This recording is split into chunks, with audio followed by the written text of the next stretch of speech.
que é a Priscila Arantes, né? Ela vem lá do Sistema B, e a gente vai falar um pouco sobre a questão do racismo, o racismo ambiental, né? E como que tudo isso está relacionado aí dentro do nosso processo societário, mas como é que é a culpa ou não com relação às questões climáticas, né? Como é que tudo isso está se conectando dentro dessa nossa realidade atual. Então, acho que dando aqui as boas-vindas em nome do time da Musa, a Priscila. Mais uma vez, Priscila, super obrigado aí pela oportunidade de estar com a gente hoje, para a gente bater esse papo. Queria te apresentar aqui para que, né, a audiência possa te conhecer. Então, de uma forma muito rápida, acho que a gente vai conhecer mais a Priscila ao longo desse tempo aqui, mas a Priscila é comunicóloga, né, especialista em comunicação corporativa, tem mais de 18 anos aí de experiência, trabalhou em projetos super relevantes aí para a nossa sociedade, né, trabalhou dentro da estrutura da Fiocruz, no Pacto de Democracia, no Instituto Sou da Paz, no Instituto Alana, no Instituto de Oncologia e no Instituto Feira Preta. Né? Hoje ela é gerente de comunicação no Sistema B, atua no coletivo Pretas B, né? Um projeto que mapeia, acolhe e dá suporte, atuando aí com mentoria, consultoria, letramento para mulheres negras da rede do Sistema B Brasil. Né? E é mãe da Arela, né, que tem 3 anos. Então foi super legal descobrir isso aqui, antes um pouco da gente começar. Mas Priscila, bem-vinda. Fabrício, muito obrigada, equipe do MusaCast. É um prazer estar aqui e compartilhar com vocês, ampliar esse debate que é urgente, necessário, e dentro de um programa ou de um projeto tão relevante que é o MusaCast. Muito obrigada. Imagina. Obrigado. Vamos começar então. Então, só para deixar clara a pauta aqui, que eu acho que eu dei uma volta quando eu falei, mas a gente está falando sobre racismo ambiental hoje, né? E a pergunta que fica é se será que a culpa, né, é só das mudanças climáticas. Então, a gente vai falar sobre isso ao longo desse tempo que a gente tem aqui, mas antes queria aqui para quebrar um pouco o gelo, e conhecer um pouco da sua trajetória, né, dentro de toda essa dinâmica de comunicação corporativa, né, de como tem sido aí abrir o espaço, né, para esse debate de transformação social, né, como que você chegou até o Sistema B, e aí já ampliando um pouco a pergunta, o que é o Sistema B? Então, se você puder contar um pouco para a gente. Tá, bom, eu comecei, no meu primeiro estágio na faculdade, já foi em organização do terceiro setor. E eu sempre fiquei nisso, no segundo e terceiro setor. Então, quando eu comecei a faculdade, eu já sabia de jornalismo, tá? Eu já sabia que eu não queria estar à frente de câmeras, eu gostava de revista, mas eu não entendia exatamente o que era comunicação institucional. E quando eu comecei, eu falei, tá, então o caminho é esse. Aí, todas essas instituições que você falou vieram desde o estágio até hoje, onde eu estou no Sistema B. Então, eu sempre trabalhei por causas. Então, consumo infantil no Instituto Alana, no projeto Criança e Consumo. Na Fiocruz, eu trabalhei num projeto voltado para a juventude negra de todo o país, na Secretaria Nacional de Juventude. No Oncoguia, a gente trabalhava com pacientes e parentes de pacientes em tratamento de câncer, então a gente levava questões de políticas públicas e direito dos pacientes com câncer, então eu sempre tive o meu trabalho na comunicação voltado para a causa, sejam minhas causas prioritárias, ou não, quando a gente entra, a gente veste a camisa e passa a ser. E aí, antes de entrar no Sistema B, eu estava no Pacto pela Democracia, que é uma organização da sociedade civil, que quando eu entrei, que foi em 2019 para 20, alguma coisa assim, nós, dentro do pacto, lutávamos para não perder os nossos direitos democráticos. Antes era defender, depois, né, a partir de um cenário político, era só não perder, já estava bom.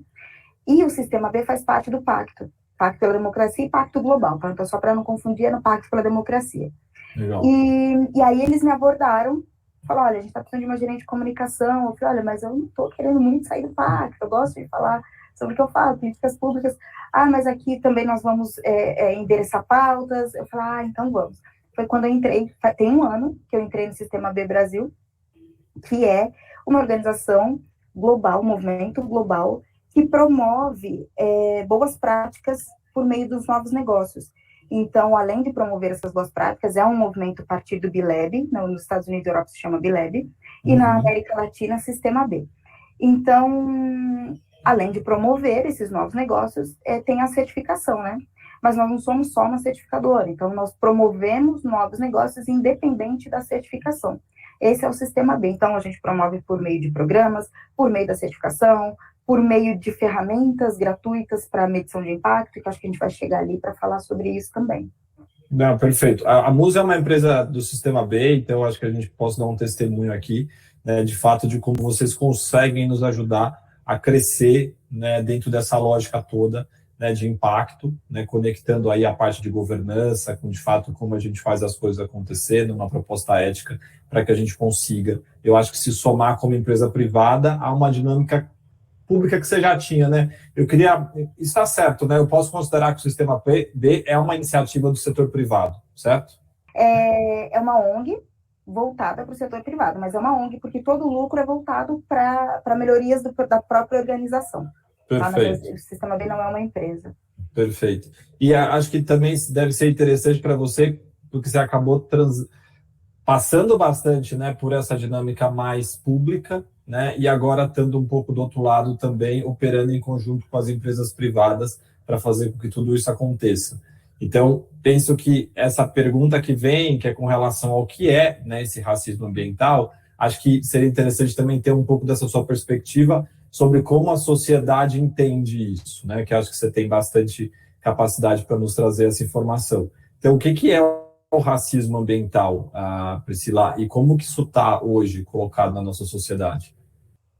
Priscila, acho que pelo que você trouxe, né, da tua vivência, né, e pensando, né, que o Sistema B é uma ONG que trabalha aí em parceria com o setor privado, né, para conseguir fomentar todas essas pautas e gerar uma transformação em conjunto, acho que você tem aí uma boa leitura, né, de como esse tema está dentro do setor privado e também como esse tema está circulando aí dentro das organizações, né, dentro do setor público. Então, eu queria entender um pouco mais aqui para o nosso time, para a nossa audiência, né, o que é esse racismo ambiental, né, que a gente está falando aqui. Tá, o racismo ambiental, a gente só consegue falar de racismo ambiental quando antes a gente fala de justiça climática. Tá, então, a justiça climática, ela busca enfrentar algumas injustiças sociais causadas, muitas vezes, por mudanças climáticas. E quando você traz empresas nisso, a gente precisa voltar um pouquinho atrás e falar assim, o que traz essas mudanças climáticas? Então, onde a gente consegue conectar as empresas. Então, o que traz as mudanças climáticas, principalmente, são a emissão de gases. Tá? Então, a irresponsabilidade de algumas atividades, e muitas, a ponto de mudar, na prática, todo o ecossistema, isso é cometido, essas injustiças climáticas, essas mudanças climáticas, ela é cometida geralmente por empresas, né, que conseguem, numa ampla escala, atingir o meio ambiente. Os efeitos dessas mudanças climáticas, elas atingem determinados grupos, e alguns grupos sociais são muito mais prejudicados nessa narrativa. E aí é onde a gente entra com o racismo ambiental. Porque, geralmente, o que acontece é que essas mudanças climáticas, elas atingem, eu sempre falo, né, que tem endereço e cor as pessoas mais prejudicadas por essas mudanças climáticas, por essas, mais esse estado dessas justiças climáticas.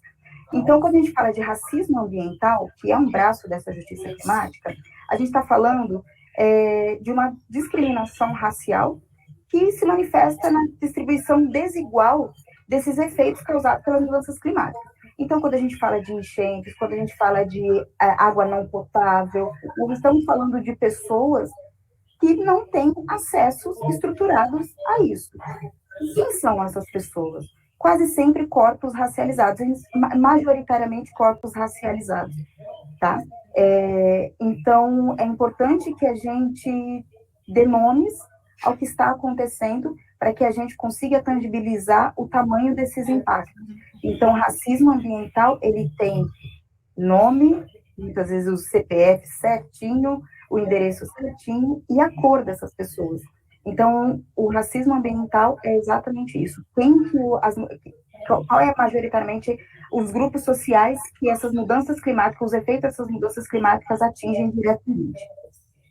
Perfeito, super claro, Priscila, obrigado. Acho que tem alguns exemplos, né, bem midiáticos aí, né, que a gente vê recentemente acontecendo, né, acho que áreas de exploração, portos, acho que a gente tem alguns exemplos aqui no Brasil, acho que se o pessoal que está assistindo der um Google, com certeza vai pegar aí 4, 5, 6 exemplos recentes, né, onde esse modelo de exploração ou a forma como o negócio foi construído ou uma evolução, né, talvez evolução entre aspas, de uma certa forma que está sendo, né, proposta, ela acaba gerando, né, essa situação de racismo, né, e acho que até seria interessante te ouvir sobre o termo racismo, né, porque eu acho que essa é uma palavra antiga, mas eu acho que ela vem tomando corpo na nossa sociedade do presente, né, e acho que é bem importante também entender o que é racismo, né, o que consiste o racismo.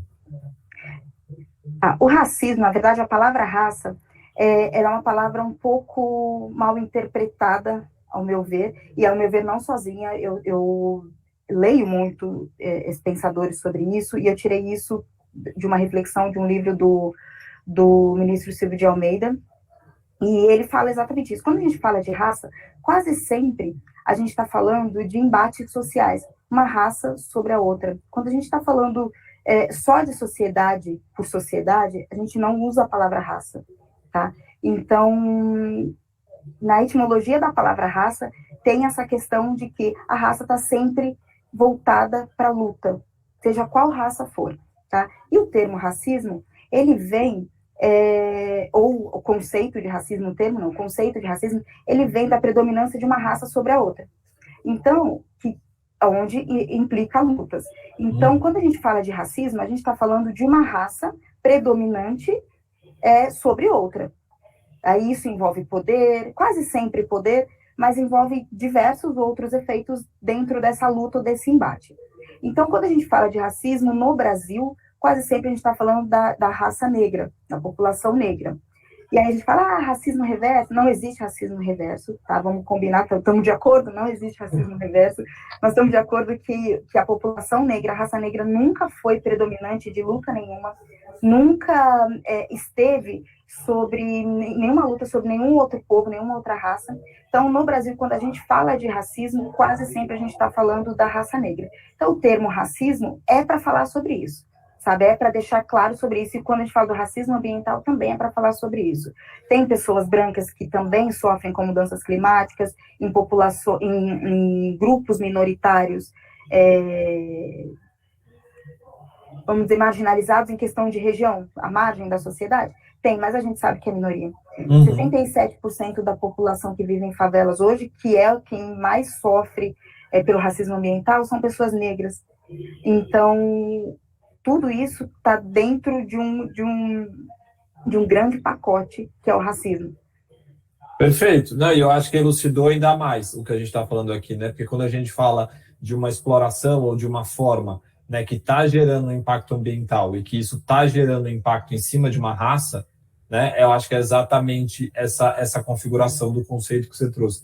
E a Musa trabalha com gestão de resíduo, né? Então a gente olha para o impacto que o resíduo causa, né, dentro do ecossistema, tanto na leitura social, quanto na leitura econômica, quanto na leitura ambiental. Né? Colocar o resíduo no aterro sanitário ou botar o resíduo num rio, numa mata, né, em algum lugar onde você não tem ali a capacidade de reusar, ou pior, você leva ele para um processo, né, onde ele fica ainda mais poderoso para devastar tudo que a gente tem em termos de meio ambiente, né, ele acaba também trazendo um pouco dessa leitura, porque aí eu acho que até amplia o pensamento, porque foge, né, às vezes a gente pensa, é sobre a construção de um porto e tudo aquilo que vai acontecer ao redor daquilo, mas a nossa ação individual e pequena, né, que é sobre o que acontece com o nosso resíduo, o que acontece com o nosso lixo, também acaba provocando em cadeia, né, olhando para toda a questão do lixo, o racismo ambiental, né, porque a gente amplia o problema da camada de ozônio, a gente provoca alagamento,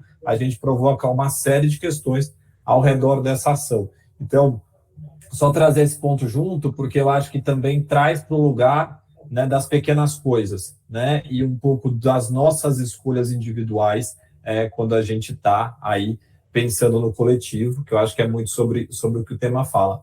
Eu queria te perguntar um pouco, Priscila, assim, como foi o seu primeiro contato, né, com essa questão do racismo ambiental, e como que isso te provocou? Olha, esse nome racismo ambiental, quando o meu primeiro contato não foi exatamente sabendo do que estávamos falando, né? Então, assim, eu venho da periferia de São Paulo, Zona Norte, e tinha muitos alagamentos, não exatamente onde eu morava, falar que passei por alagamento é mentira, nunca nem vi direito, tirando quando você está no ônibus e enche a rua enche de água, mas também faz parte disso, né, porque é aquela população toda indo de ônibus a algum lugar, mas eu via em volta algumas casas alagando e começava a perceber, olha, tal bairro alagou, e eu era muito nova, sei lá, devia ter 10, 11 anos, quando me veio essa consciência de que tinha alguma coisa muito errada. Falei, mas por que só bairro pobre alaga? Por que o bairro do lado, que é um bairro minimamente um pouco mais estruturado, urbanamente falando, ele não alaga?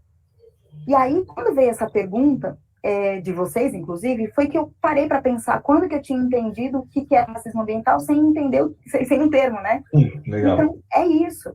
É exatamente isso. Isso foi a minha experiência pessoal. Tá? A minha avó morava numa casa que antes de eu nascer, alagava. Então, eu cresci ouvindo essas histórias, sem viver aquilo, no mesmo bairro, na rua de casa, era o mesmo. Falava, que bom que não alaga mais. O bairro evoluiu, estou falando da década de 60, 70. O bairro evoluiu, né? O bairro desenvolveu. Realmente lá não alaga mais, eu nunca nem vi um alagamento lá, mas é isso, assim, por que o bairro vizinho não alaga? Porque aí você começa, depois de alguns anos, você começa a perceber quem mora no bairro vizinho. Não eram pessoas como eu, tá? Hoje eu moro numa região mais privilegiada em São Paulo e, de fato, eu nunca vi nada nem próximo disso.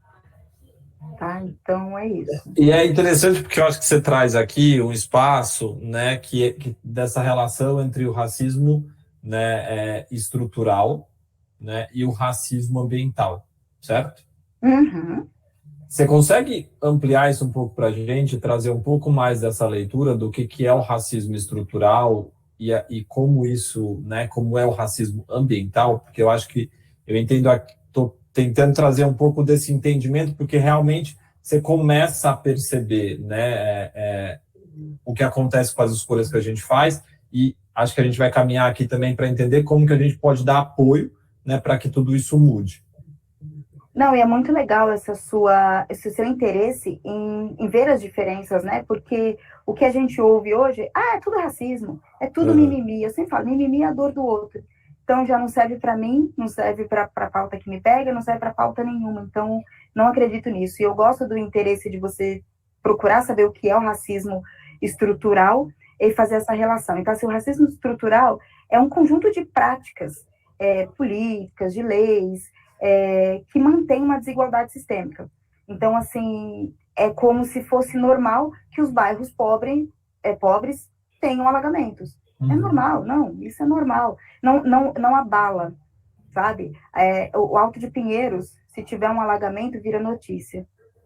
Sabe? Então, uma área precarizada, isso é racismo estrutural. E aí eu estou dizendo isso, a gente está voltado para racismo ambiental, mas serve para muitas coisas. Um outro exemplo, que é um exemplo que me pega muito, você falou no começo da entrevista que, a mãe da ela, tal, e quando eu vi esse vídeo me pegou muito. Eu sou mãe de uma menina negra de 3 anos, e toda essa questão racial, ela toma mais forma quando a gente se torna mãe. Então, ela pega mais. E aí eu vi um vídeo, eu acho que o Santini até me falou de onde que era esse vídeo. Eu vi esse vídeo rodando, eu até salvei ele, não sei se é da ONU, sei que é de uma grande organização, em que tem uma criança, não sei se vocês já viram esse vídeo, mas depois eu posso até mandar o link. É uma criança branca numa área central de uma grande metrópole, talvez São Paulo, uma criança loirinha, uma menininha assim, bem pequena, e ela sozinha parada no meio daquele monte de gente passando, tipo a Praça da Sé. E aí um monte de gente vai falar com ela. Nossa, o que acontece? Por que você tá aqui? Cadê seus pais? Nem tem áudio, tá? Então é só um vídeo de longe que dá para ver isso. Fizeram a mesma experiência com uma criança negra. Uma única pessoa negra foi falar com essa menina. Olha só. Isso se chama racismo estrutural. Tá? Então é normal que a gente veja pretos em posições inferiores. em diversos setores, tá? Então, assim, não existe, como eu falei, é um conjunto sistêmico que dá concretude para isso. Então, eu não estou falando de uma pessoa racista, estou falando de um sistema. Então, é normal que a gente veja, ou que... tem tantos exemplos, mas são tantos, assim. Mas é isso, quando a gente fala, por exemplo, de uma pessoa branca que cometeu um crime, na mídia ela é tratada como uma estudante, sabe? A mesma coisa não acontece com uma pessoa negra. E tudo bem, se não tiver alguém para botar a canetinha da correção ali, ninguém percebe, sabe? É muito sutil. É quase que como se fosse aceitável, né? Exatamente, é aceitável. Quase não, é aceitável. Estruturalmente é aceitável. E não pode ser. E a gente só consegue mudanças quando a gente muda o racismo estrutural. O racismo estrutural ele pode mudar de diversas formas. Mudando projetos de leis, mudando em microecossistemas, em empresas. Então, de não normalizar isso e trazer luz para o problema. Perfeito. Super claro. E aí, obviamente, quando a gente está falando aqui, né, dessa relação com o racismo ambiental, né, me parece que acaba surgindo como consequência, certo? Sim, total. É consequência. Até porque quando a gente está falando do racismo ambiental, a gente está falando do planeta sendo prejudicado por ações do homem. Fato, tá? Seja qual for o homem. Exato. Mas quando a gente fala da emissão de gases, nós estamos falando de alguns CNPJs. Tá? Então, quando a gente está falando de alguns CNPJs, nós também estamos falando de pessoas. E é incrível que a gente fale, que a gente tenha que dar nome de racismo ambiental, quando a gente está falando de um único meio ambiente, o planeta é um só. Então, assim, sem dúvida é uma coisa que atinge todo mundo, mas por que atinge mais uns do que outros? Exato, exatamente. E aí eu acho que volta lá no racismo estrutural, né? Que é um pouco desse pensamento. Agora, esse é um termo, né, que eu acho até recente, né, se a gente pensar na estrutura, né, de como a gente vem estar organizado enquanto sociedade, e ao mesmo tempo, né, no tamanho, né, dessa questão e da importância desse problema, né, que a gente precisa avançar enquanto sociedade. Então, é um termo que surgiu em 81, né, acho que vem parte aí de uma luta, né, pelos direitos civis ali, de uma liderança negra nos Estados Unidos, né, do Benjamin Franklin. E aí, eu entendo que é novo, Priscila, e você estando, né, nessa dinâmica no dia a dia, você consegue já perceber alguma evolução? Você consegue visualizar como isso vem ganhando aí forma desde que ele foi criado? Olha, não vou nem em 81, né? Vamos falar dos últimos anos para cá, de uma percepção até um pouco individualista e pessoal. Eu acho que o termo ainda causa muito incômodo. Eu acho extremamente importante que tenha nome, que as coisas tenham nome, sabe? É histórico que a gente registre o que está acontecendo. Tem ganhado mais visibilidade, mas na prática não tem tanta diferença, não. Eu acredito que talvez com alguns compromissos, Agenda 2030, as COPs têm falado um pouco mais sobre isso, mas ainda é um termo distante. Eu acho importantíssimo que ele dissemine, que as pessoas não tenham medo de falar de racismo ambiental, porque é isso. O nome é racismo ambiental. Então, não ter medo de usar o termo faz com que a gente consiga pluralizar isso, pluralizar as ideias. Tá? Então, assim, é importante que as pessoas saibam o que é.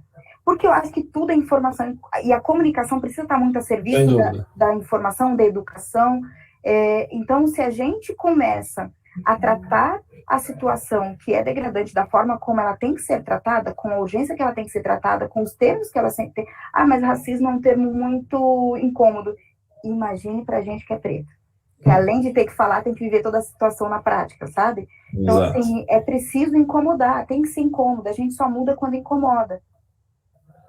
Não, e acho que tudo parte da comunicação e da informação, né? A gente vive muito isso aqui no mercado do resíduo, né? Que é sobre isso, assim, as pessoas acham que o resíduo desaparece, né? Que você bota fora de casa, e num passo de mágica ele desaparece. E aí depois você começa a ver isso no mar, né? Você começa a ver o aquecimento global acontecendo, a gente estava falando disso, né? É muito fácil a gente sentir aí, né, os efeitos do aquecimento global, é só pensar como é que foi o seu verão desse ano versus o do ano passado, então já é muito real, né, no nosso dia a dia, mas a gente não vê comunicação, né? A gente não vê propaganda na televisão sobre o que está acontecendo, sobre como mudar isso, sobre como, né, se organizar e exigir, né, que esses CNPJs, né, como você comentou, e como que as governanças, como que as lideranças que a gente tem, possa, né, se responsabilizar mais e ajudar a construir caminhos aqui.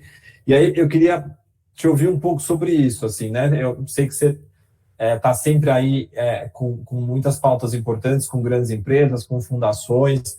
Como que você está vendo isso acontecer? Né? A pauta está começando a ganhar um pouco mais de destaque, mas como que você visualiza que, né, essas empresas, essas fundações podem nos ajudar nesse processo, e tem algum caminho mais relevante que você já viu acontecer ou que está em formação?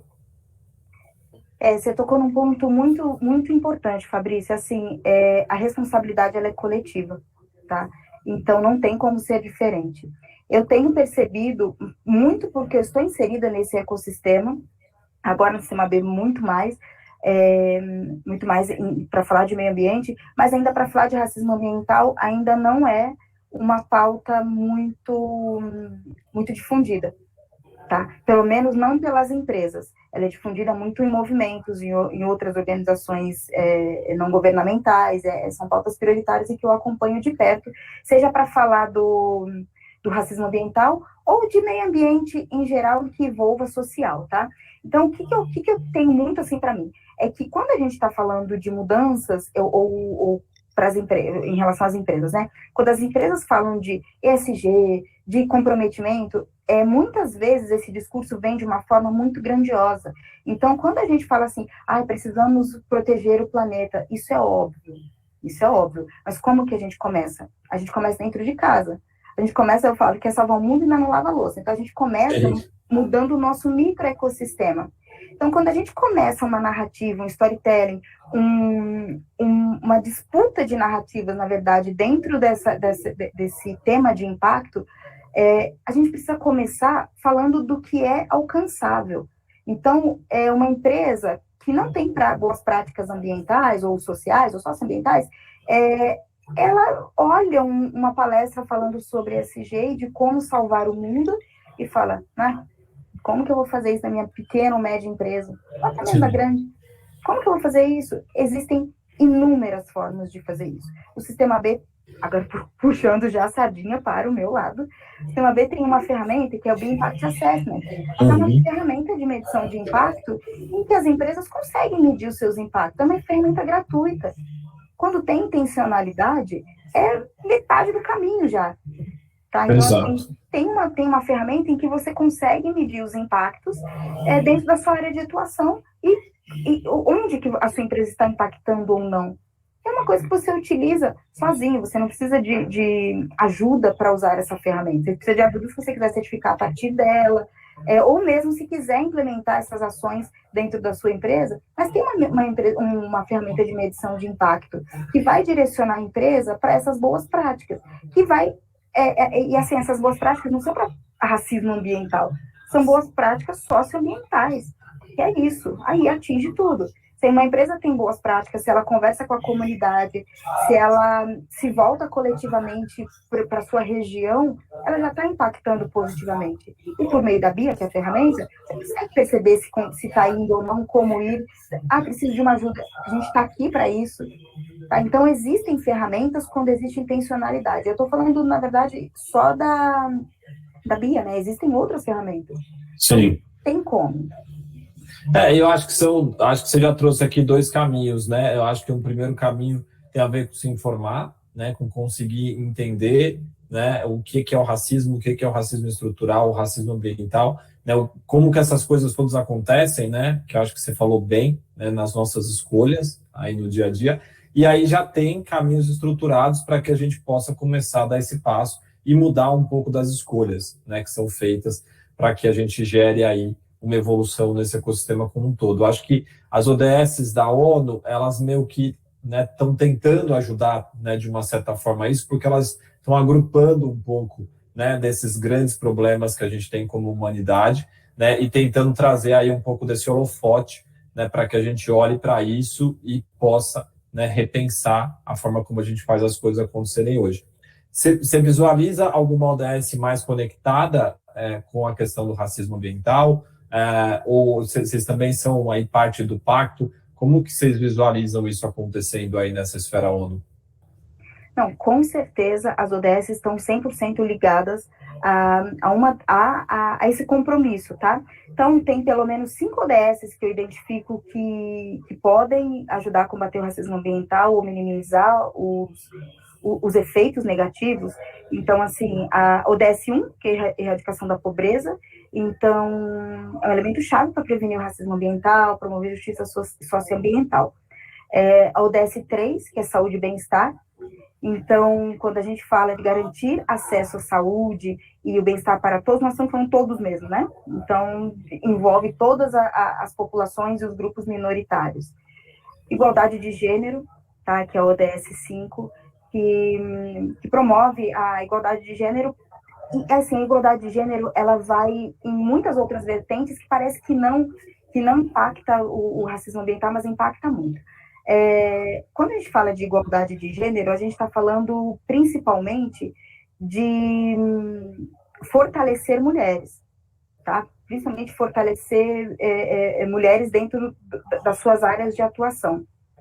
Uhum. E quando a gente também fala de grupos minoritários em regiões marginalizadas, nós estamos falando que, na maioria das vezes, os arrimos de família são mulheres.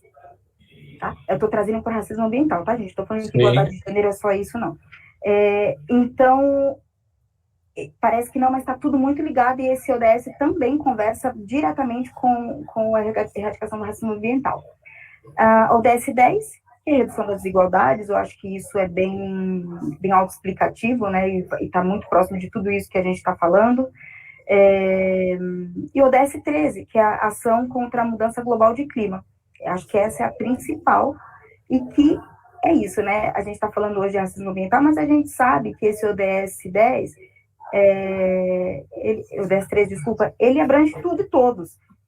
Somos um só planeta. Então, aí você fala, a gente tem que lembrar o verão do ano passado e o verão desse ano. Estamos todos passando pelo mesmo clima. Pelo mesmo verão, né?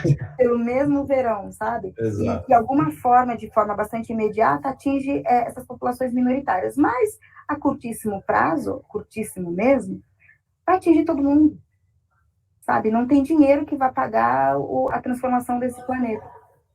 Sem dúvida, Priscila. E assim, a gente acompanha aqui bastante isso, né? Porque tem muito a ver com o nosso negócio. A Musa, ela entende, e a gente vem, né, trabalhando para construir um sistema de gestão de resíduo que consiga, né, garantir 100% do reuso. A gente já faz isso, né? Hoje a gente movimenta mais de 1,4% de todo o resíduo não residencial da cidade de São Paulo, onde 100% é reutilizado.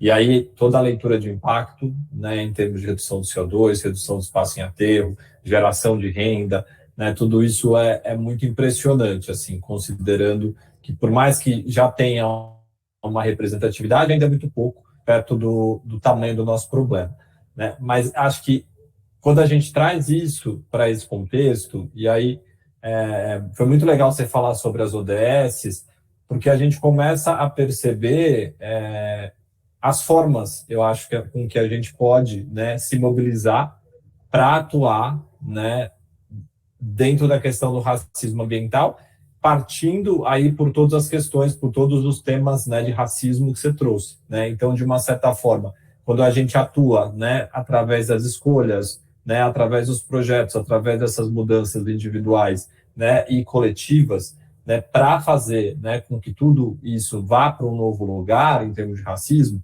e a gente traz junto a pauta ambiental, eu acho que a gente está, de fato, atuando, né, nessas duas palavras que juntas fazem o tema aqui que a gente está falando hoje. Eu acho que tem uma frase do Obama, né, que ele diz que, né, provavelmente essa geração atual é a última geração capaz, né, de mudar o destino do nosso planeta. Então, acho que é um tema muito forte, né, é uma fala muito forte, e acho que a ONU está sempre trazendo bastante conteúdo relacionado com a questão né, de como a gente está em termos de ecossistema global. A gente visualiza, né, a questão do aquecimento global ou todas os prejuízos dessa dinâmica ambiental impactando diretamente a economia, né, começando a impactar a economia de uma forma mais forte, e acho que aí essa alavanca também do capital, né, que pode ser também um pouco o que nos leva para esse lugar, trazendo aí um chamado ainda mais forte, né, de que se a gente não se mexer, vamos todos para um buraco só. Então, eu queria, aqui caminhando um pouco para o final do nosso bate-papo, também te ouvir com relação a essa perspectiva, né, do individual, assim, do cada um, né, do nosso papel como membro dessa sociedade e da nossa responsabilidade como, né, pessoas que são capazes de gerar mobilização, que precisam, né, trazer a voz, né, que precisam provocar né, essas organizações, essas grandes empresas, né, os governantes, para se mobilizar para fazer tudo isso acontecer. Como que você recomenda isso? Que tipo de ação é importante? Como que a gente pode, né, juntos aí, para quem quer se engajar com o tema, para quem se importa com tudo isso que a gente está falando aqui, como que você recomenda que as pessoas possam atuar para a gente ir contra aí o racismo ambiental? Fabrício, eu acho que a primeira premissa de quando a gente quer mudar alguma coisa é se organizar. Então, quando a gente se organiza como sociedade, como pequenos grupos, não estou falando da gente conversar com o governo federal, sozinho a gente não vai fazer isso. Então, começar a se organizar em redes, em coalizões, olhar em volta, localmente falando. Se todos os locais tivessem esse olhar voltado com essa preocupação, nós teríamos menos demandas em esfera federal, tá? Então, assim, se organizar localmente. Hoje, no Sistema B, a gente tem um grupo chamado Pretas B, que é um coletivo que começou com a provocação da Lígia Antero. Olha, a gente precisa fazer um grupo para acolher mulheres negras da rede, para a gente começar a entender da rede B, né? Então, assim, como é que elas estão dentro do Sistema B? Ou, desculpa, dentro de uma empresa B? Como é que está a jornada de trabalho delas? Esse grupo começou a tomar uma proporção tão grande de impacto mesmo, sabe? De virar um local de consultoria para falar sobre temas raciais, de provocar, de acolher, um aquilombamento, da gente ouvir as mulheres e cada vez mais crescer, no sentido de se organizar. Então, quando a gente está falando de qualquer tipo de causa que a gente queira fazer mudança, a gente tem que começar. Não interessa, tem que começar grande, tem que começar pequeno, a gente tem que começar, e a gente consegue começar olhando para o lado. Olhar para o lado já é suficiente. Então, eu olhei para o lado, e isso é ótimo. Quando eu sistema, tinha 3 mulheres negras comigo. Era eu, a Lígia e a Juliette. Hoje nós estamos em 7, se não me engano, 7 para 8, e em posição de liderança, tá?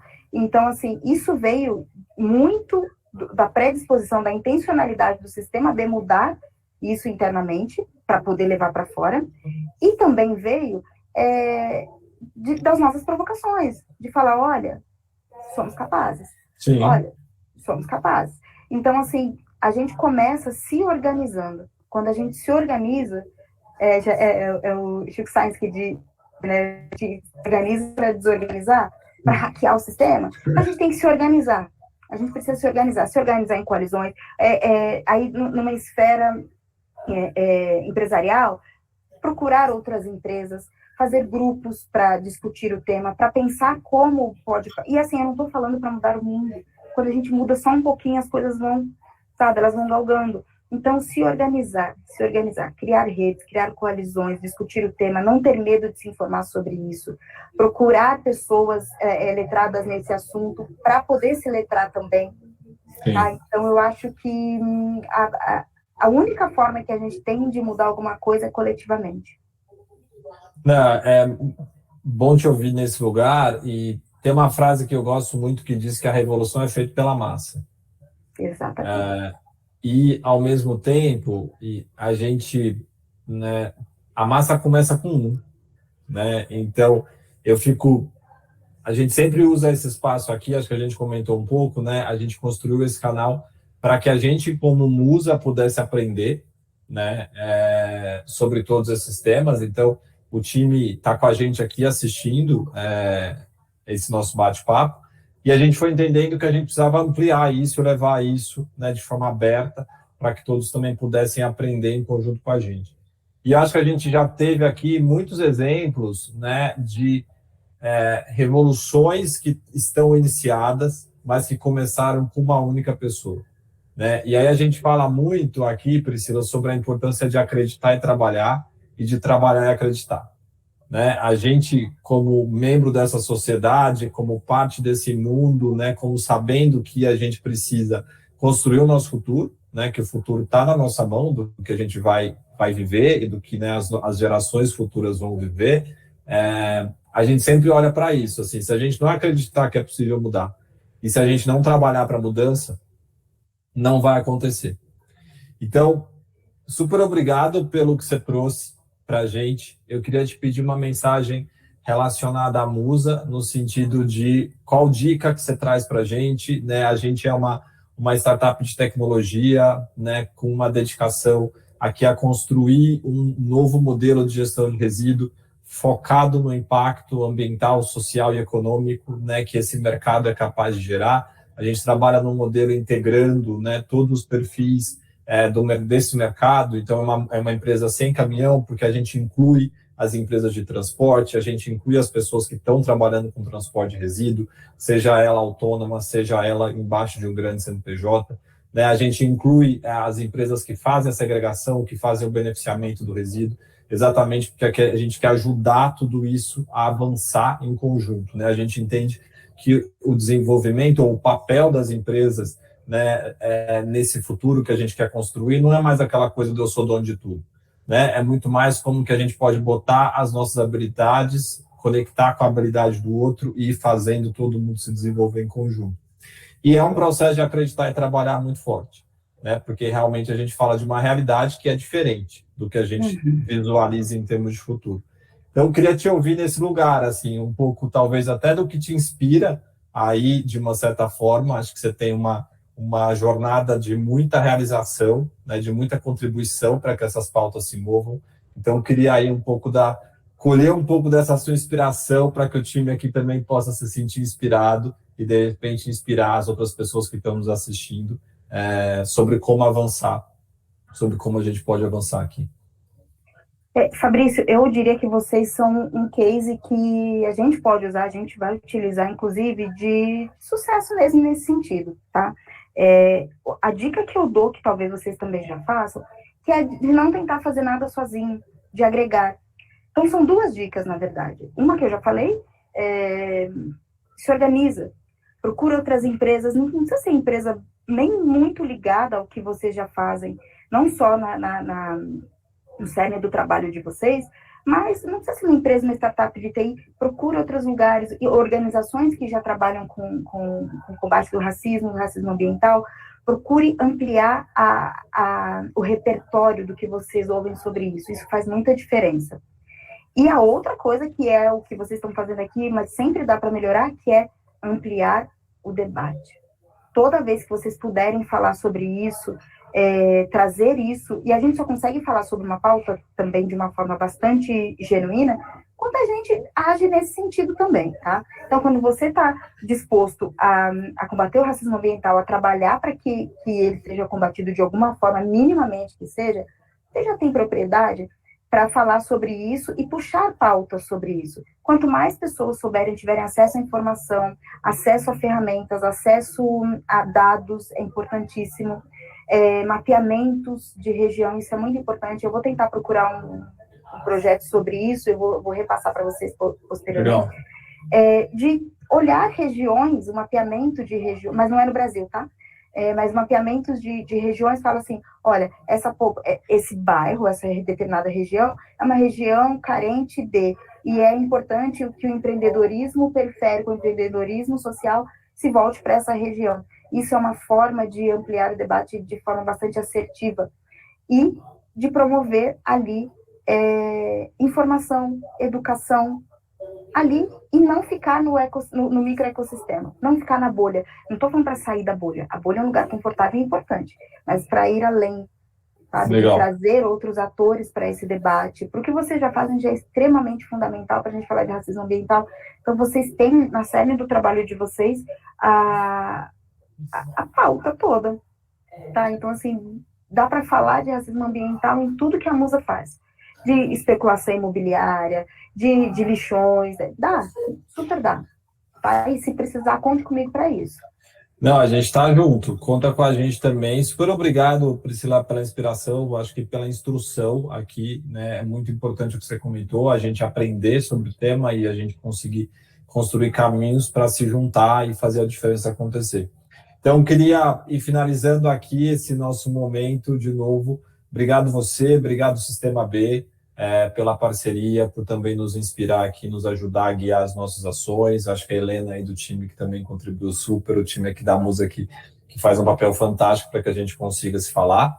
Né? Esse conteúdo ele vai ficar disponível, então a gente vai trabalhar uma comunicação sobre ele para que a gente amplie aí o entendimento sobre o tema. Né? Vamos disponibilizar aí canais para as pessoas também enviarem perguntas para que a gente possa, né, manter esse diálogo acontecendo.